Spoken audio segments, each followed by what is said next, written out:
and thanks for joining us, everyone. Good to see you. Welcome from a very sunny Birmingham in the UK. Just a quick look at our agenda. We're going to do some introductions to ourselves and have a look a little bit at discrete event simulation and witness. We're assuming if you're on this call, you know a little bit about the topic, so we're going to move over that fairly quickly and get into looking at experimentation. So we're going to look at some best practices, look at design of experiments. We're going to drop out the slides and hopefully show you some live software, look at witness experimenter, and then we're going to come back to talk about a few common pitfalls and how to avoid them. So yeah, I'll just do quick introductions. My name's Steve Jones. I'm the leading professional for simulation at Haskoning. So I have a role within a simulation advisory group, a group of consultants working with witness every day. So most of us are based in Birmingham in the UK, and we have a team in France as well. So yeah, I've been working in simulation for over 20 years across a range of industries. We're going to be talking fairly generally about simulation today, so across all of those different industries. But yeah, welcome. Hand over to Marco for a quick introduction. Hi, I'm Marco Di Pinto. I'm one of the senior consultants. I specialize mainly in manufacturing and logistics simulations, and I've been working for Haskoning for over 5 years. Thanks, Marco. Cool. All right, let's make a start. So, as I say, we expect if you're on this call, you have some idea of discrete event simulation and about witness, but we just want to cover the basics for those that might not have heard of it.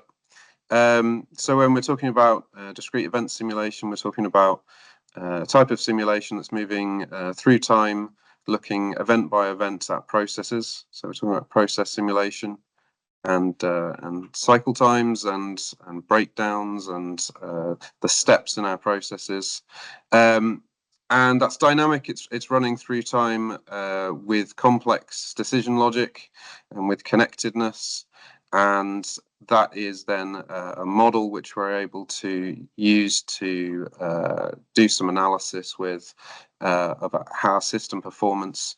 Sometimes that system already exists in the real world. Sometimes it is a new plant or new facility or new process, and that model gives us the ability to do risk-free experimentation.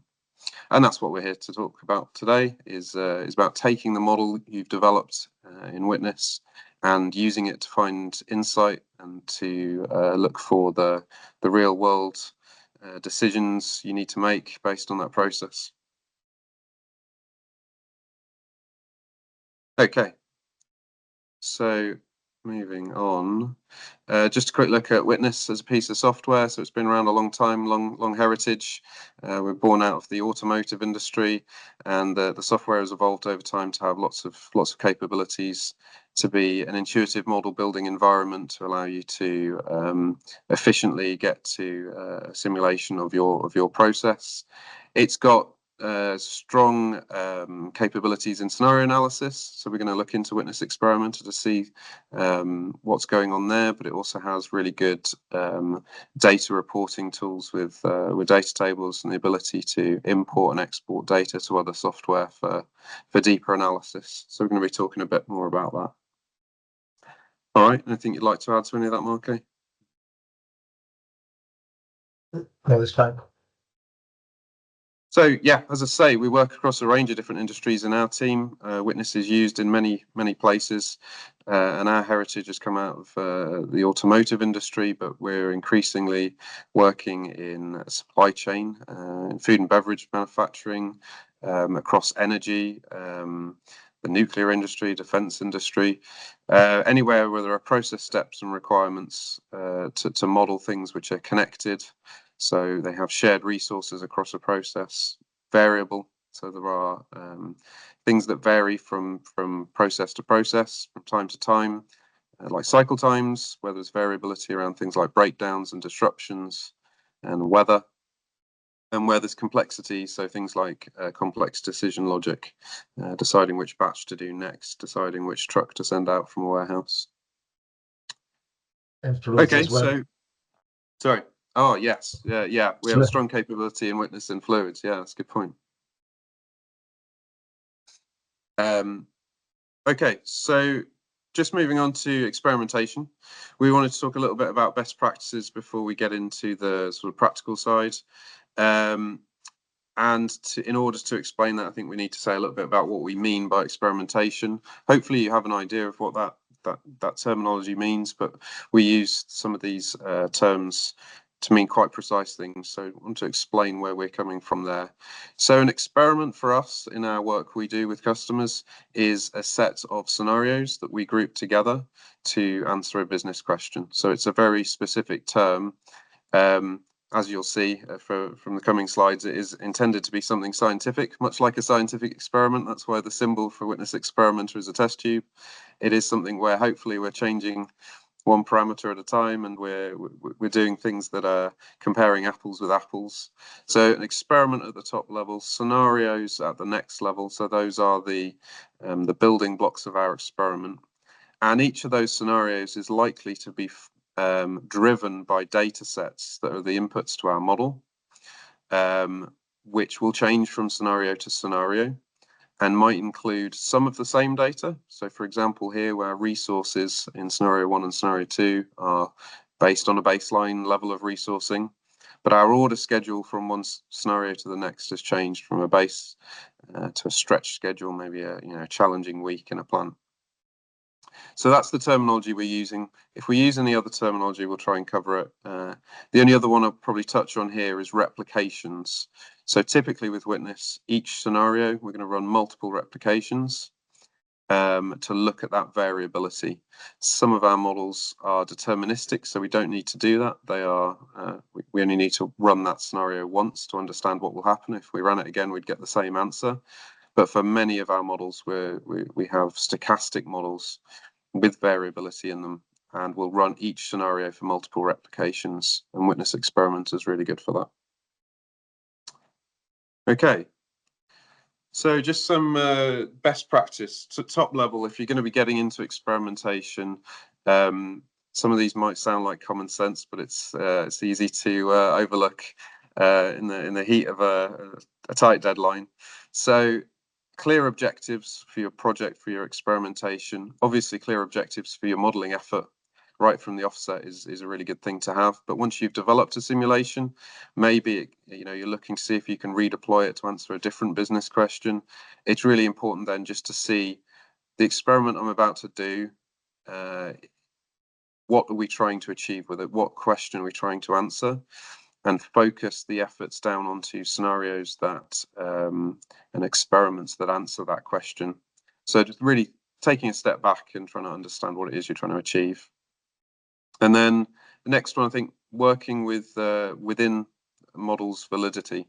So quite often simulations are developed with a baseline set of data in mind, and they are tested and checked and validated with experts and against historical data to see if they're valid.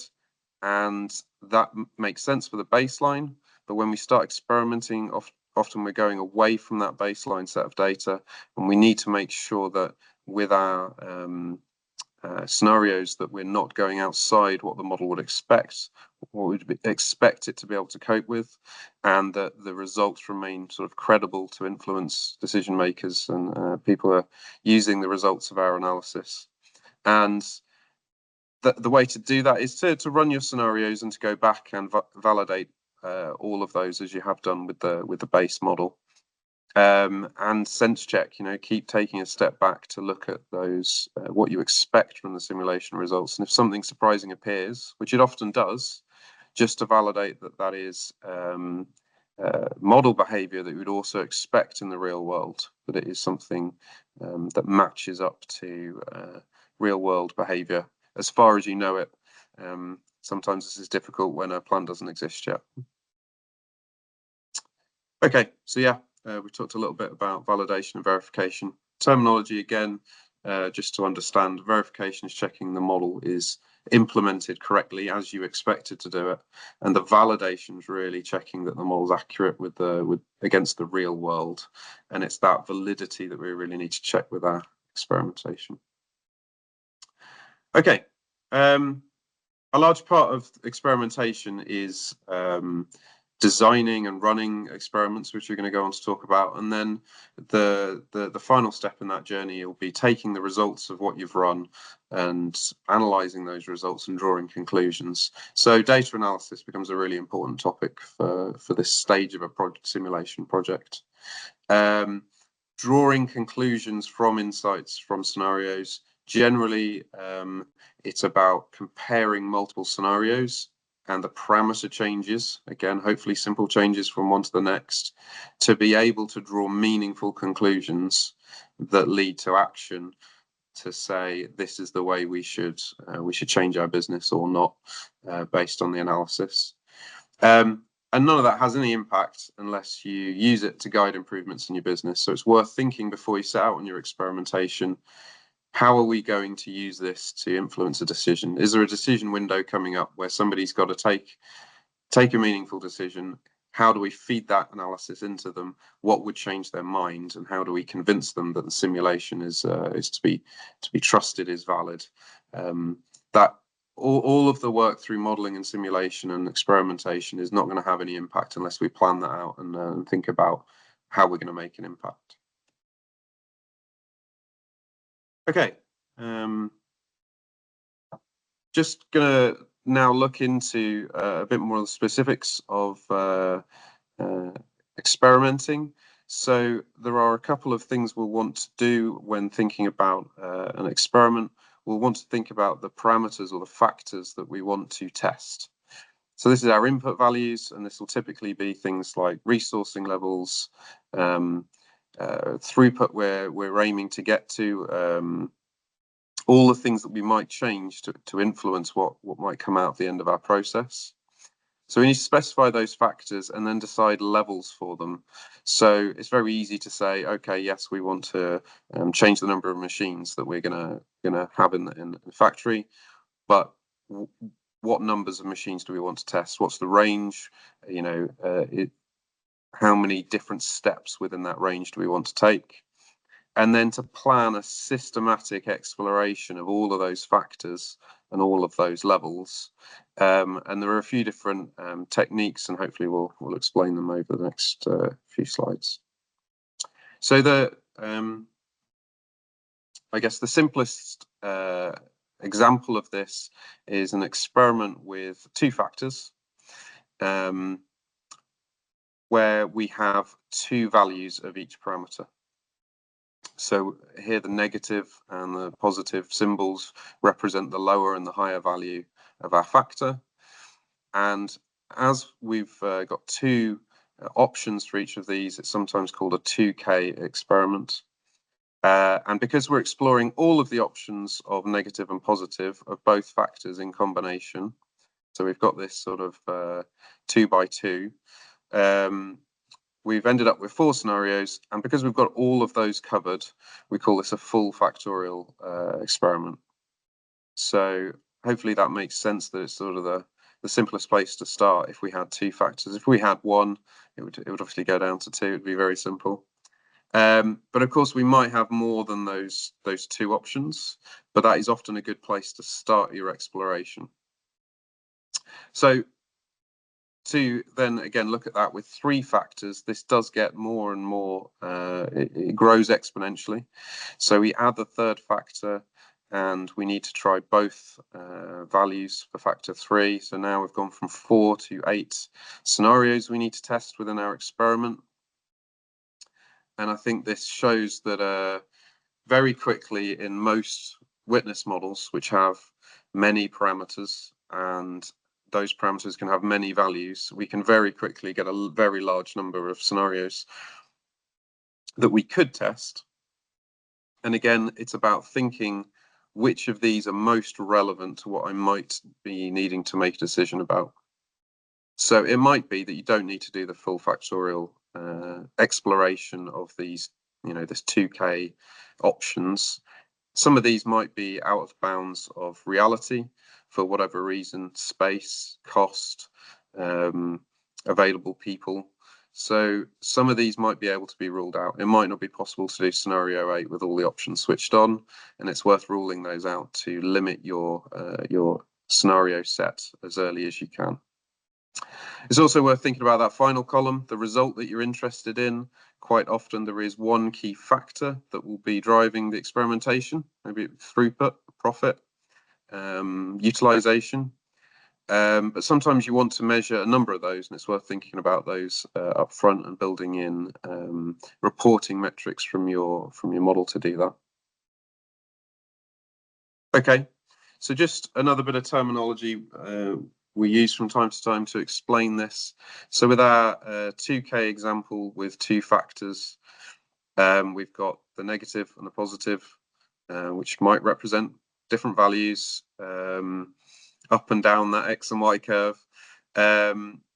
We have a solution space, and within that, there are other options potentially, but we're exploring just this box within the diagram. And if we move to a third factor, those 8 scenarios we talked about, we sometimes think of that as a 3-dimensional space. But obviously, as we go up into multiple parameters, this gets too difficult to draw on a slide and too difficult to visualize in your head. And there are many more dimensions to the analysis that you might be doing. But this is a way to think about what solution space means. I've just put this one here to explain how we tend to go about our experiment sets. So it will be typically looking at a series of business questions for a customer, and we're typically starting from that baseline model. So some set of data of how maybe a plant works at the moment, or how something will be set up as expected. And then we're maybe doing some variance around that, some sensitivities on certain factors, parameters. So this might be the sort of example. So we've got a kind of 2K example of exploring around the equipment, and then a more of an exploration around, well, if we had different equipment, how many operators would we need on a shop floor? So in grouping these, we're able to say, rather than showing all of these results later on down the line, we would give each group of these an experiment name.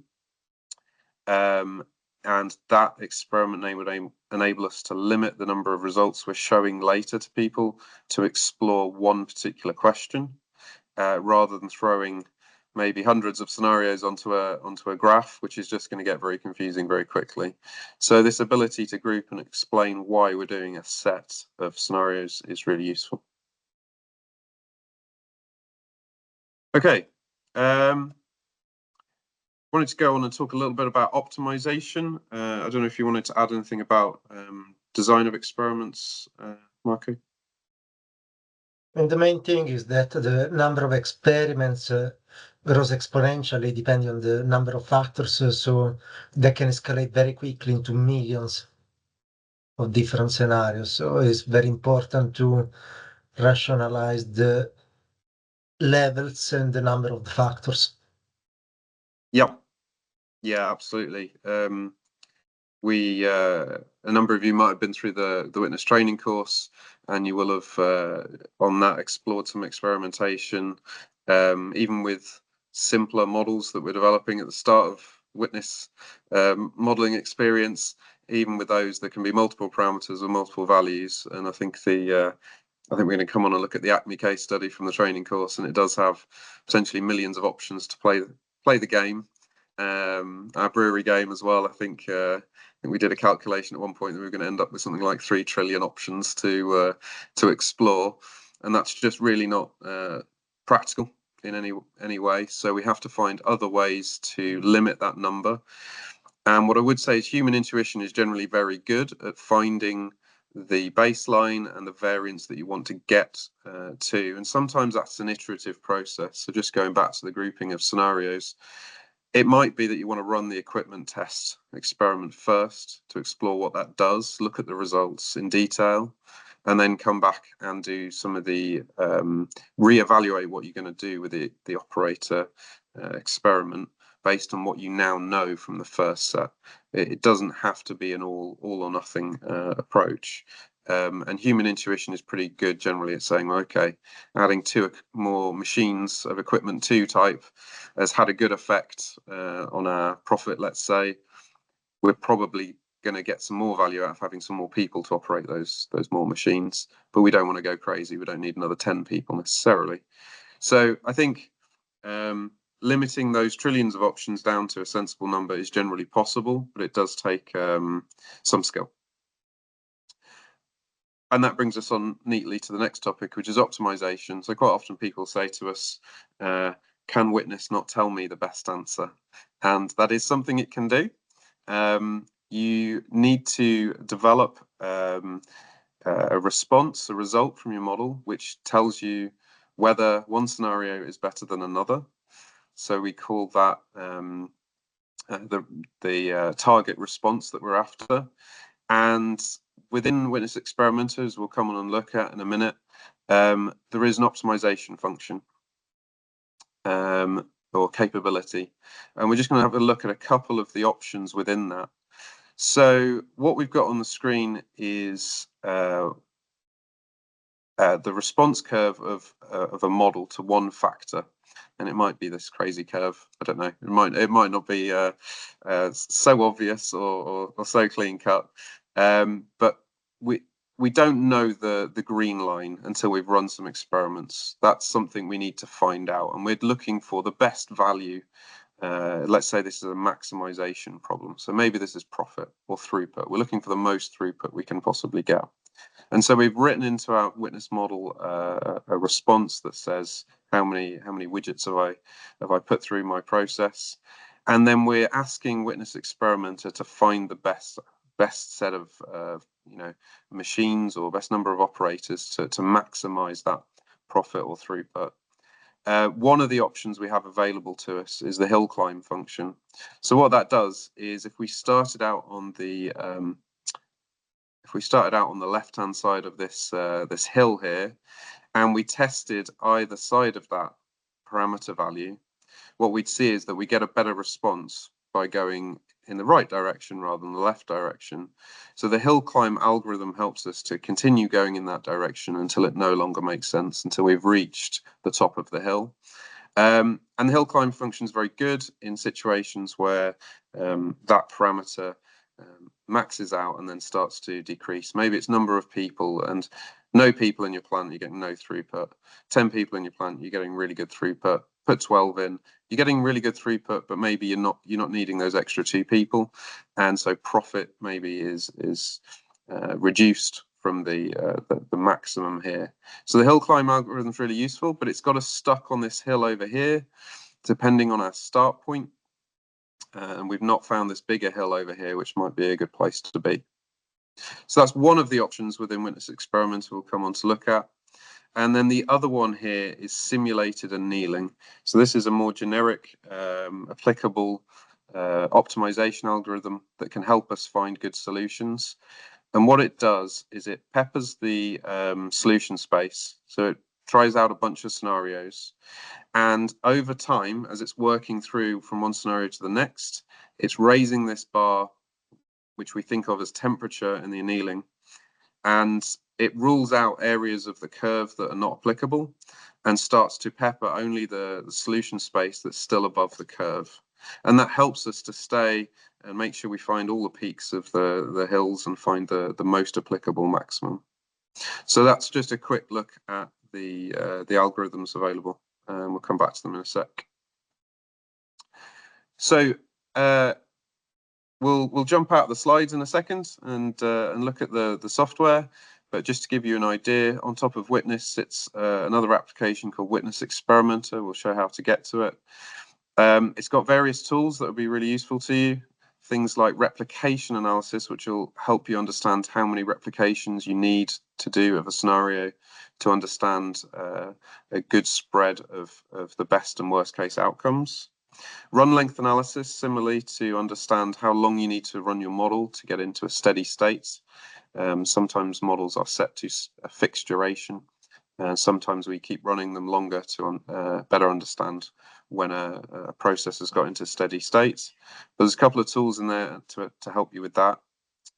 Witness Experimenter has got 2 main modes of operation outside of the sort of utility analysis. It's got a simple mode, and that is one row in the editing box per scenario, just like our design of experiments table we were looking at before. So that is typically where we're looking. In fact, we often use that kind of mode, but we use the experimenter API, so to do this remotely from other software. Witness also has this advanced mode where we can specify parameter ranges to set up that solution space, and then we specify an algorithm to go and explore that solution space, just like the hill climb and the simulated annealing that I've talked about. It also has the ability, Experimenter does, to connect to our cloud service, Witness.io. You do need a separate license for that, so if anyone's interested in giving that a go, let us know and we can get that set up. So Experimenter runs on top of Witness, on top of your model, and can run multiple replications and scenarios in parallel. So maybe 10, 15 years ago, our PCs and laptops went from 1 core to 2 cores to 4 cores pretty quickly. And then recently, newer laptops coming out with 12, 16, 20 cores. So I've just got a new laptop with 16 cores, fantastic. I can run 16 replications in parallel in Experimenter. It's very powerful to get more experimentation done in a short period of time.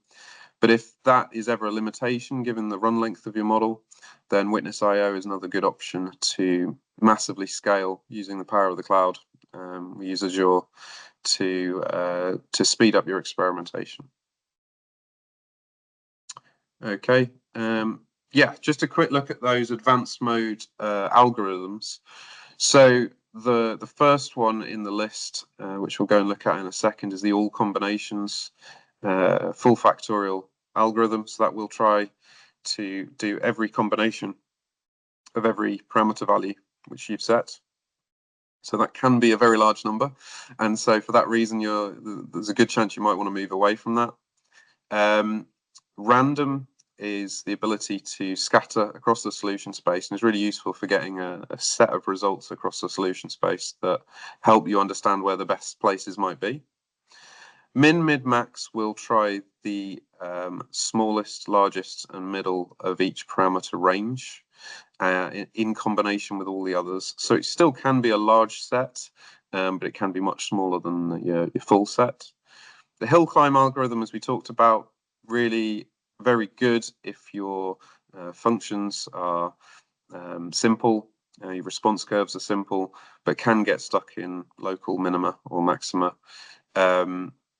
What I would say is if you're into the hill climb territory, you're probably well suited to giving the next one a go, which is our adaptive thermostatistical simulated annealing algorithm.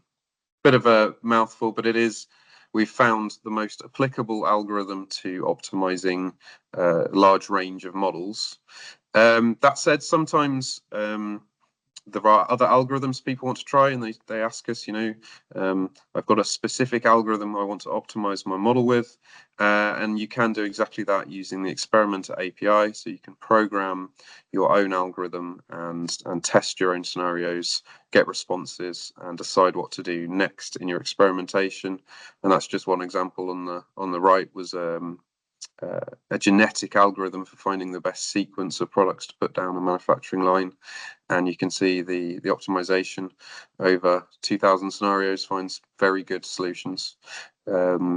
So in where there are places to have more specific algorithms, they can be achieved as well. Okay, I'm going to jump out into software. Anything you want to add, Marco, while I load this one up? Well, I mean, obviously, Witness will also let you know in advance, depending on the algorithm you choose, how many possible combinations or scenarios is going to run and how long it's going to take. So you can estimate that. Yeah, no, that is a good feature.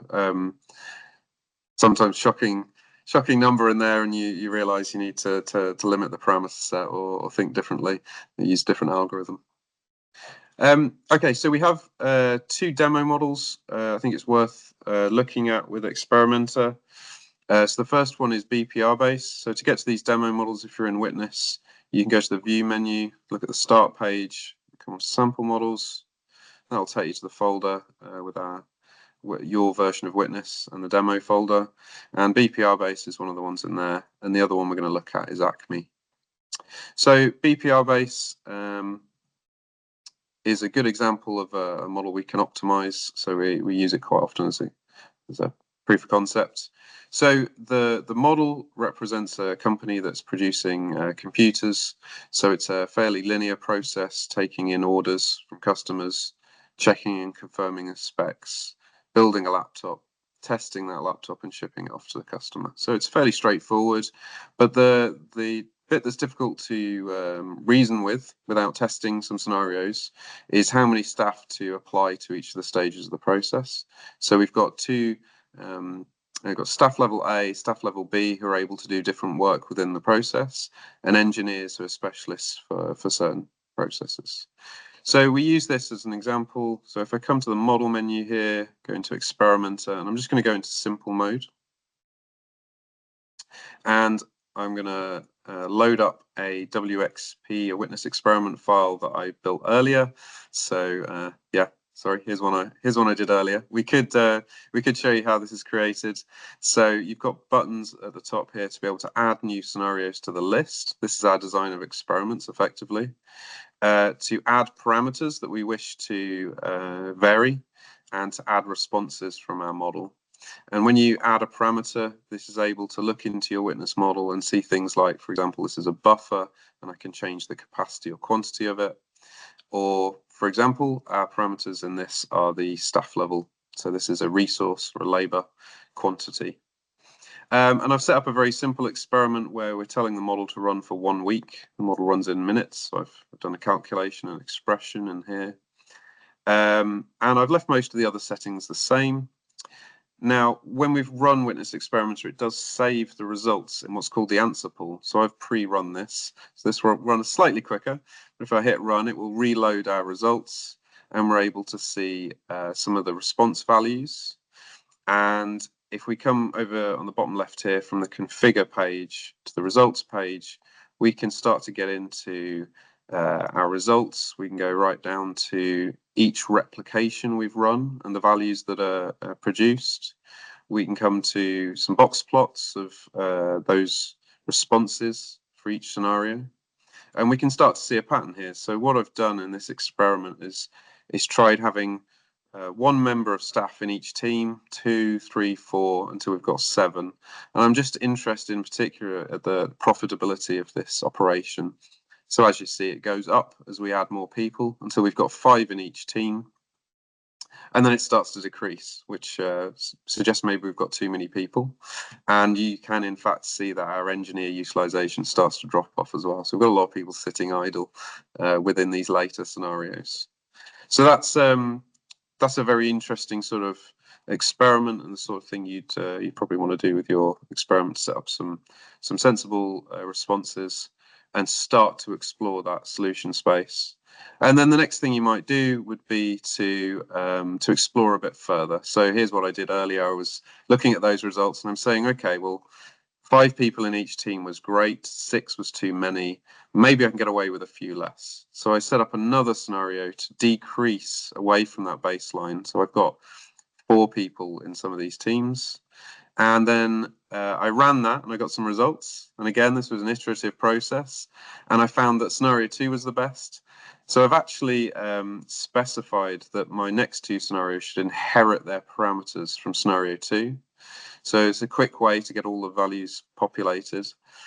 And then I've specified that I want 1 less person in this team or 2 less people in this team. So the inherit from just made my life a bit easier.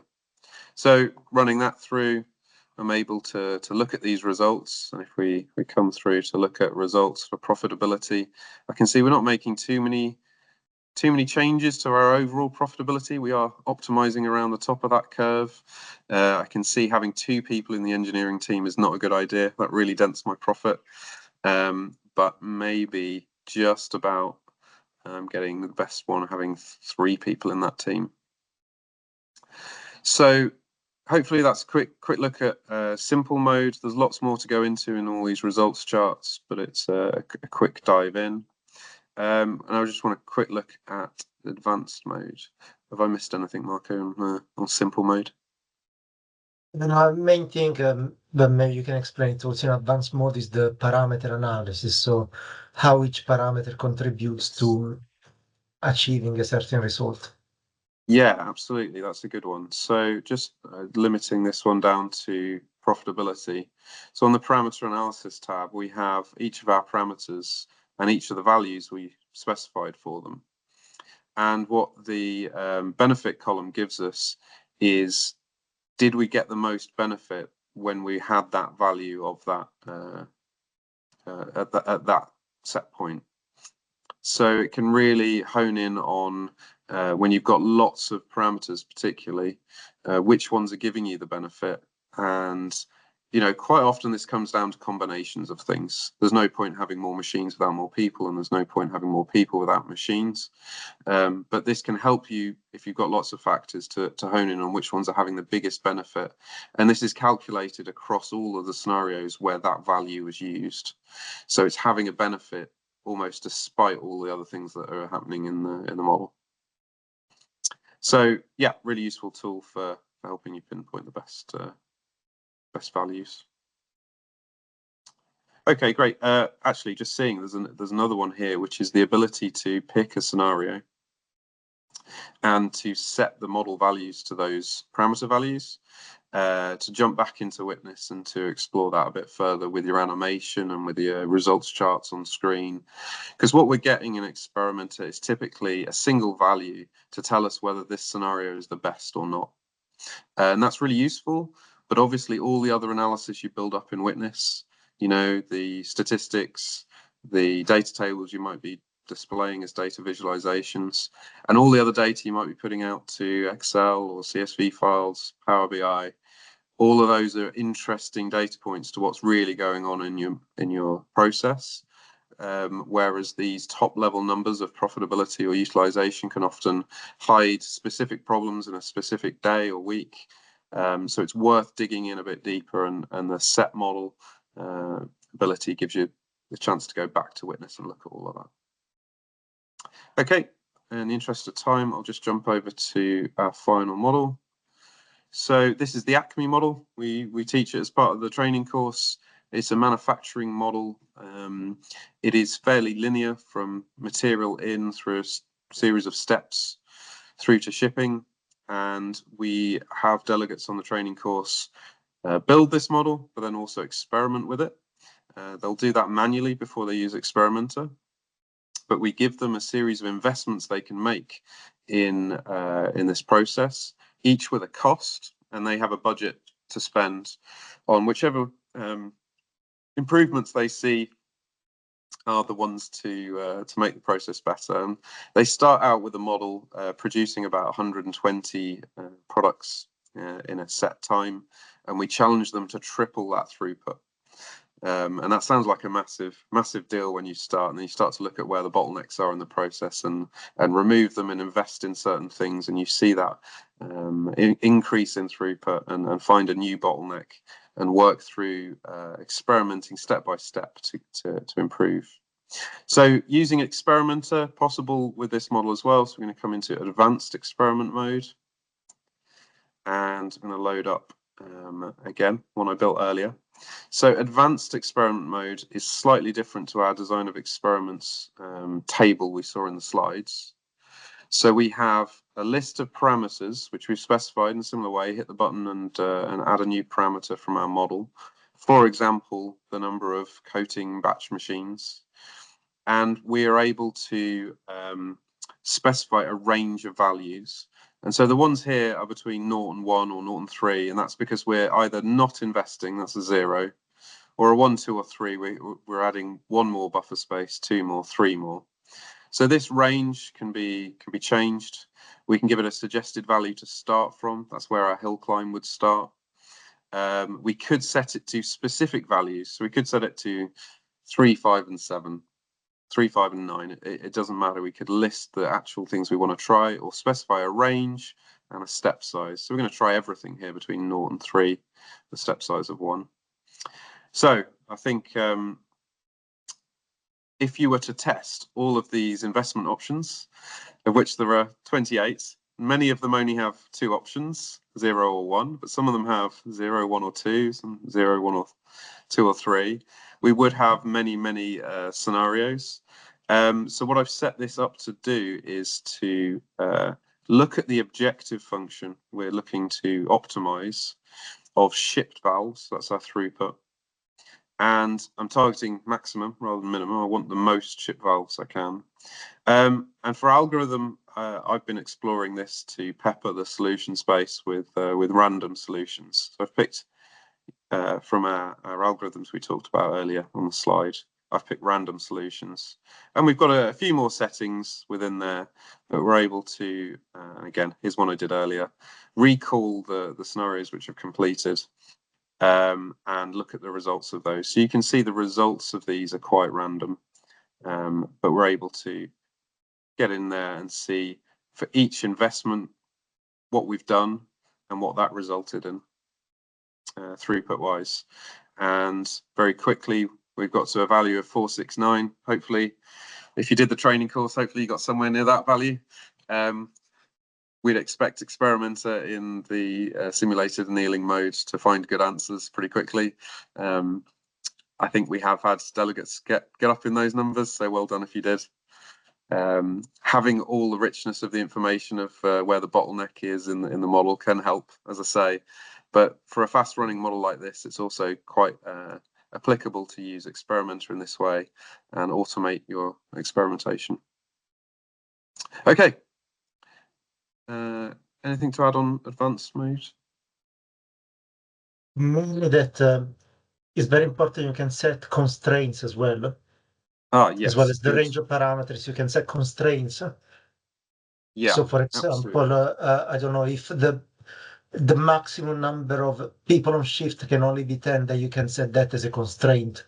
And that's also going to reduce the number of experiments as well. Absolutely.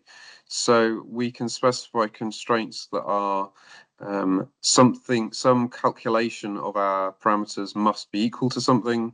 So we must have at least 10 people on shift, but they're made up of staff level A and B, or we can suggest things should be below a certain value or above a certain value, and we can specify a factor and create new conditions. So we might say this one has to be less than a given, must be less than 0, if adding together these two parameters. So yeah, that is a really important way to limit the solution space. It's a bit like taking a knife to our chart, taking a knife to this chart and slicing through some of this so that some of these areas are not applicable anymore. We can't go into that area because, for example, yeah, I think people around a machine, there's a limit, right? Cool. All right, let's move on to the final couple of slides and we'll have a look at questions.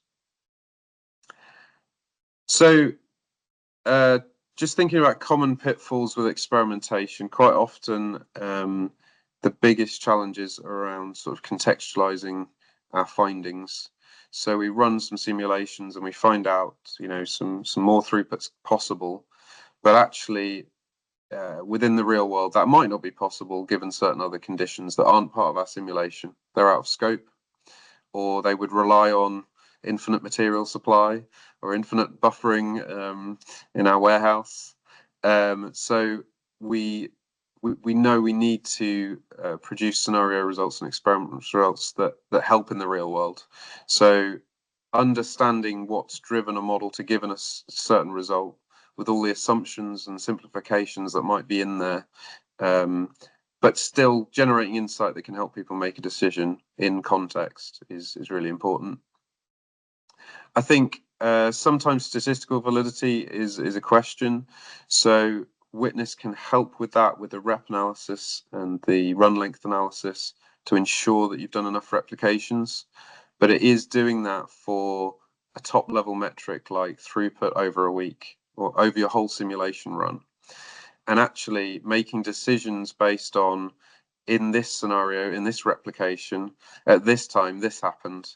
Well, it's anecdotal, and you really do need to understand that if you've only seen, let's say, a breakdown once in one replication in a scenario, then maybe you need to run more replications, even though the overall metrics were good for throughput. If there are rare events, it might be that you need to run even more replications than that. So making sure the statistical validity is there and avoiding misleading conclusions. So sometimes we produce results that it can be misunderstood if people don't understand the assumptions of the modeling. So it's always important to take people on a journey to understand why you're modeling something, how you're modeling it, what simplifications you've made, so that they don't run away with a given idea of what your results mean, and risk taking a wrong decision because they don't understand the modeling effort. Okay, so yeah, just some quick conclusions, and we'll have a look at questions. I think hopefully if you're in discrete event simulation already, you know it's a powerful method for understanding something. It goes way beyond a spreadsheet or a static analysis and can really help with decision making. You don't get that benefit without doing the experimentation phase of a project. Hopefully you've seen that the Witness software can help you with that. It has some great tools for automating your experimentation, making that as simple and painless as possible. But you do still need to follow best practices and avoid those pitfalls to gain the most from the exercise. And hopefully we can, if you feel like you need help with that, you can reach out to our consulting team and we can help. Okay. Were there any questions in the chat, guys?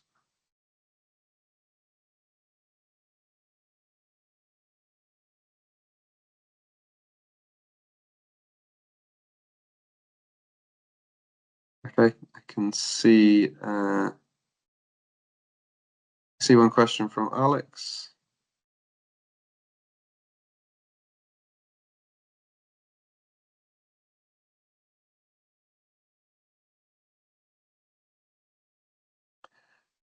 So yes, we talked a little bit about replications. Between replications, Witness will, if you allow it to, will specify the random numbers to be used in your variables and your distributions. It is using a industry standard algorithm to do that, so I don't believe it should be any different whether it is used across a number of replications or a longer runtime. It is important to understand which random number streams are sampled from which distributions, and make sure you've done enough samples. And again, there are tools within Witness in the random number analysis that might help to understand whether that's been fairly allocated.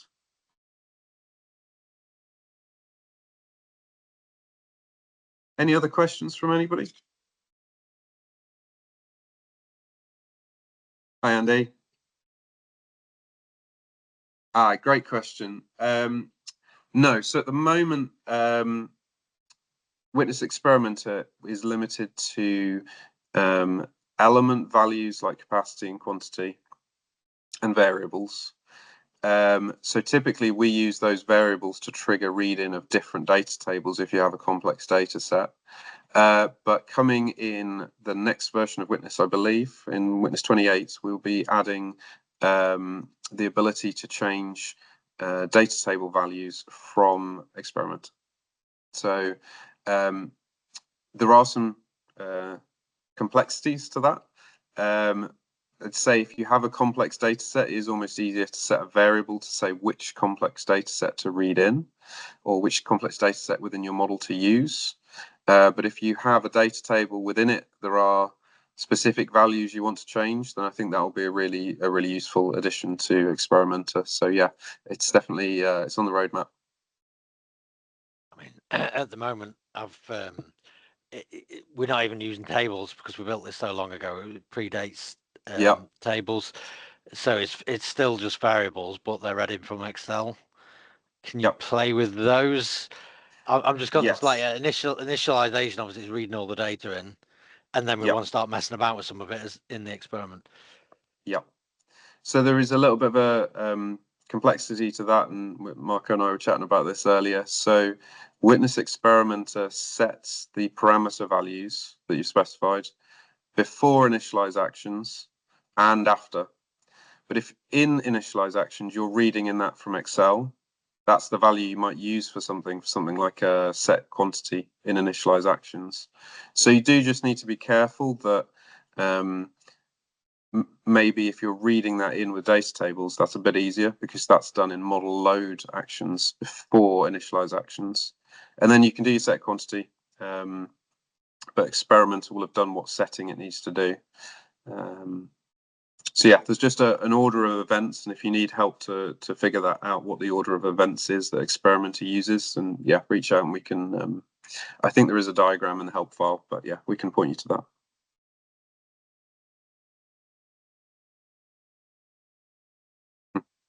Good to hear from you again, Andy. Though, hope to see you soon. In fact, Steve, yeah, it's been a long time. So. The only other thing I want to ask, which I think, sorry, I don't want to. Just one simple one. I think it's obvious from what you showed. So experimenter is part of the main witness application, isn't it? It's not an add-on I've got to install. Yeah, okay. No, it is installed with Witness. I say it's a layer on top of Witness because you will have two windows open, so you'll have two icons on your toolbar. But it is part of the package. You will get that installed as default, and there's no extra license for that bit, only for Witness IO.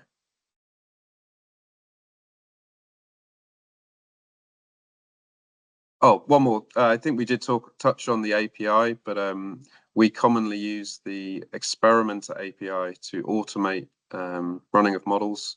Again, advanced topic if you're looking into programming application or using Excel VBA or something like that, or Python, and you're interested in automating your experimentation rather than going into experimenter and setting those values in the user interface, then yeah, that's probably a topic for another day, but we'll have to help with that. Great. All right. I think we'll wrap up there. Thank you very much for your time and attention, everyone. Very much. Thank you. Cheers. Really interesting. Cheers.